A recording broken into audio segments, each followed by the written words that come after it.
السلام علیکم ورحمۃ اللہ وبرکاتہ۔ آج انشاءاللہ ہم فعل مضارع کی گردان کے مؤنث حاضر اور مؤنث حاضر کے 3 صیغے اور اسی طرح متکلم کے 2 صیغے واحد متکلم اور جمع متکلم کے بارے میں پڑھیں گے اور ان کی کچھ قرآنی مثالیں دیکھیں گے۔ اس سے پہلے ہم اس کا تھوڑا سا تعارف کر لیتے ہیں۔ فعل مضارع کی مؤنث حاضر کی علامات کون سی ہیں؟ فعل مضارع مؤنث کو ظاہر کرنے کی جو علامت ہے وہ ہے تا۔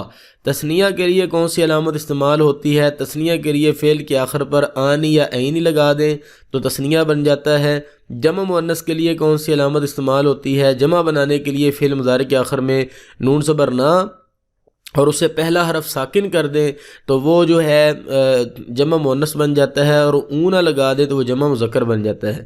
تو آئیے فعل مضارع واحد مؤنث حاضر کی مثالیں دیکھیں۔ حاضر کی سیکنڈ پرسن کی، تو یہ تا کے ساتھ ریپرزینٹ کیا جائے گا۔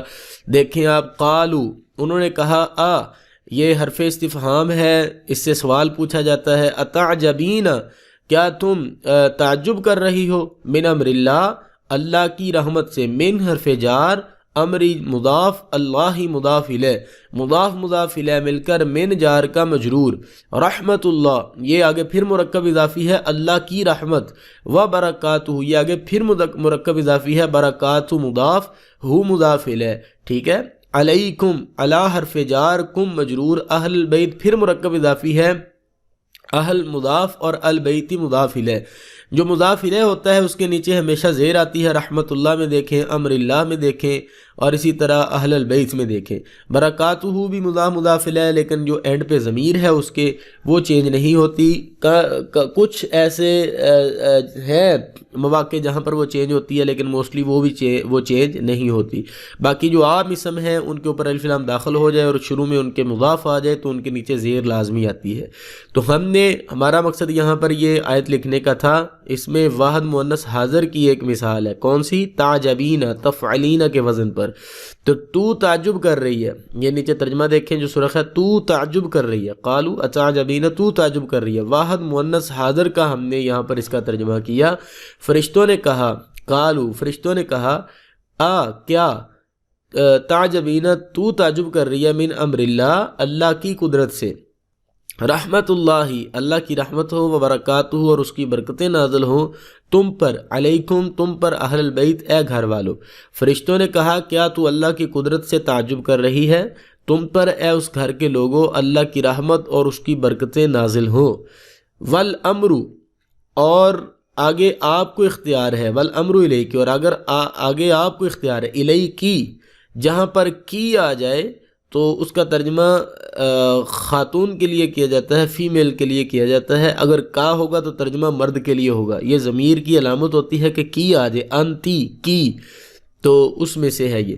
فانظری پس تو دیکھ، ماذا تأمرون کہ آپ ہمیں کیا کچھ حکم فرماتی ہیں۔ یہ بھی واحد مؤنث حاضر فعل مضارع کی مثال ہے، تفعلین کے وزن پر۔ تنبتو وہ نکلتی ہے، نکالتا ہے، بالدہنی تیل، یہ واحد مؤنث حاضر نہیں ہے یہاں پر، اس لیے لکھا ہے کہ یہ آپ دھوکہ نہ کھا جائیے گا، کیونکہ تنبتین ہوگا، یہ اس کے وزن پر ہوگا تو پھر یہ واحد مؤنث حاضر ہوگا۔ یہ واحد مؤنث غائب کی مثال ہے، تنبتو واحد مؤنث غائب۔ آگے دیکھیں جی، تثنیہ فعل مضارع جمع مؤنث حاضر اور تثنیہ مؤنث حاضر کی مثالیں مجھے قرآن پاک سے نہیں ملی۔ تو آگے فعل مضارع واحد متکلم کی جو مثال ہے وہ آپ کے سامنے پیش کی ہے۔ انی اخلقو جو واحد مؤنث واحد متکلم ہے اس کو الف سے ظاہر کیا جاتا ہے، تو دیکھیں اخلقو میں بناتا ہوں، فانفخو میں پھونک مارتا ہوں، یہ اس کا ترجمہ بنے گا۔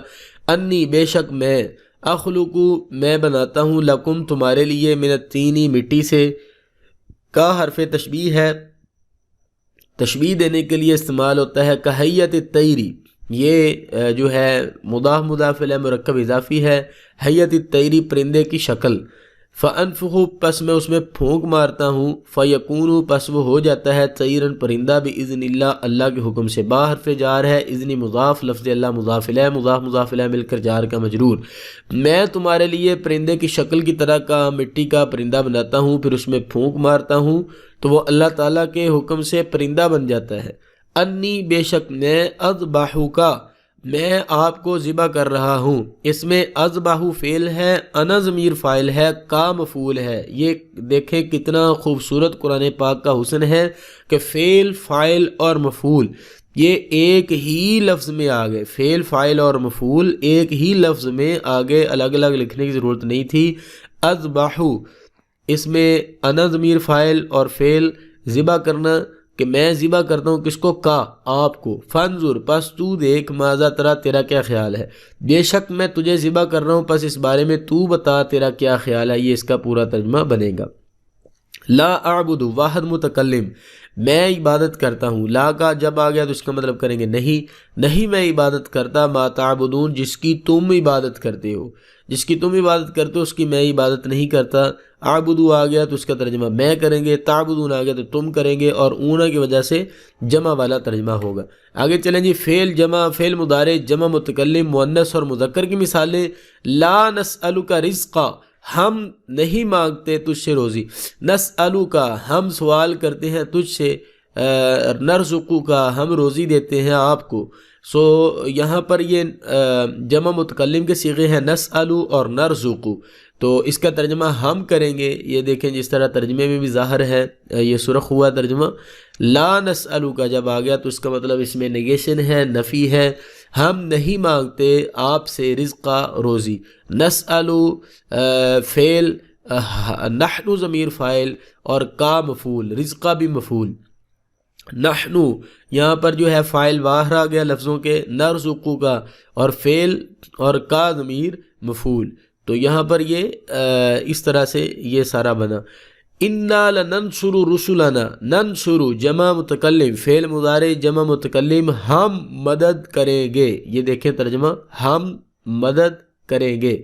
انا لننصر، یقیناً ہم مدد کریں گے، رسولنا، اپنے رسولوں کی، والذین آمنوا، اور ان لوگوں کی جو ایمان لائے، فی الحیات الدنیا، دنیا کی زندگی میں، دنیا، حیات اور آمنوا، اور اسی طرح رسولنا، یہ سارے ننصر، نصرت، یہ سارے اردو کے لفظ استعمال ہوتے ہیں، تو اس کا ترجمہ کرنا مشکل نہیں ہے۔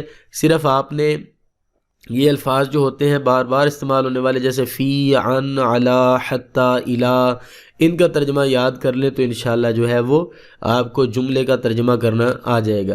انا، بے شک ہم، نطمع، امید کرتے ہیں، یہ جمع متکلم، مضارع جمع متکلم، نون سے شروع، نطمع، ہم طمع کرتے ہیں، ان یغفر لنا، یہ کہ وہ رب معاف کر دے، ربنا، وہ رب ہمارا، خطایانا، ہماری خطائیں، ادنا، بے شک ہم، ان یغفر لنا، مغفرت، یغفرہ، یہ اس سے نکلا ہے، یعنی کہ یہ واحد مذکر غائب ہے، کیونکہ یا سے شروع ہو رہا ہے تو یہ واحد مذکر غائب ہے۔